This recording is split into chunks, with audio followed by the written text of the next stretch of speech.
Ano ba yan, boy? Forever ano na ba yan? Oh. Tormented ka na. Oo. Tsaka yung tolerance mo dyan, hindi nagbabago. Parang pang tao pa rin. Oo. Hindi ka namamanhid dyan. Walang hanggang pain yan. Hindi ka na pwede maligtas dyan kung Hindi na. makaawa kay God. Hindi na. Hindi na kaya kasi yung sabi nga kahit isang patak lang man lang daw ng kahit isang patak man lang daw ng ng tubig, Oo. hindi mo mararanasan dyan. I want you to pause kung ano man ang ginagawa mo. And I want you to think about this. One day, you and I, we're all gonna die. 155,000 die every single day. Pwede kang mamatay habang naglalakad, pwede kang mamatay habang natutulog. Ang tanong, do you know God? Do you have an intimate relationship with Him? Agree ako sa mga sinabi nung nakaway. Feeling ko nagbabasa siya ng Bible. Kasi tunay, hell is eternal place of punishment with unending fire. Hindi namamatay na apoy at hindi 100 years, hindi 1,000 years, kundi forever. For eternity. Saka yung sa pangalawang sinabi niya na kahit isang patak ng tubig, hindi mo mararanasan doon. I think he's referring to the story of rich man and Lazarus. So hell is real, whether you believe it or not. Kasi nabasa ko sa comment section ng video nila na ang daming hindi naniniwala sa hell, hindi daw totoo.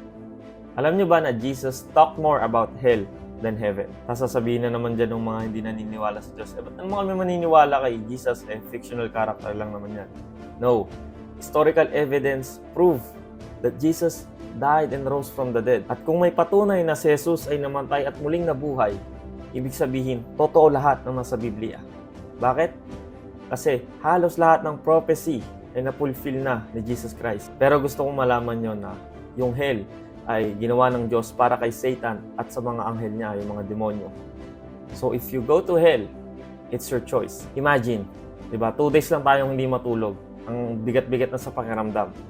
Sa hell, you will be tormented at hindi ka makakatulog doon. Imagine that. And another fact about hell is, it's a place of outer darkness.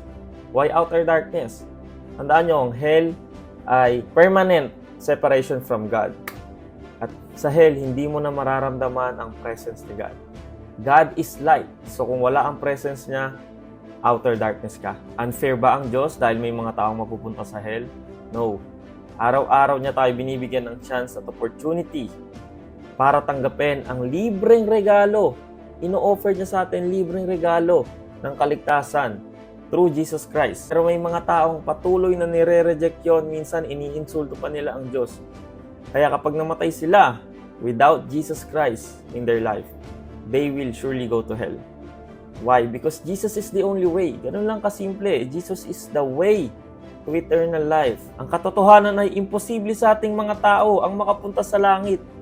Kasi we are all sinners. Lahat tayo nagrebelde sa Diyos. And God is holy. Hindi tayo pwede sa presence niya. But He made a way dahil mahal niya tayo ng sobra. Jesus took the human form, died and rose from the dead, defeated death, Satan, and sin. Para kapag pinut mo yung trust mo at faith mo sa Kanya, you will be saved. Sabi sa Romans 10 verse 13, for whosoever called the name of the Lord will be saved. That's the good news. Yan yung magandang balita. Today is the day of salvation. Kada hinga mo, kada gising mo ng umaga, opportunity at chance yan na binibigay sa iyo ng Diyos. It will not take 20 seconds. Close your door, bow down, and admit that you are a sinner and you needed a Savior. And that's Jesus Christ.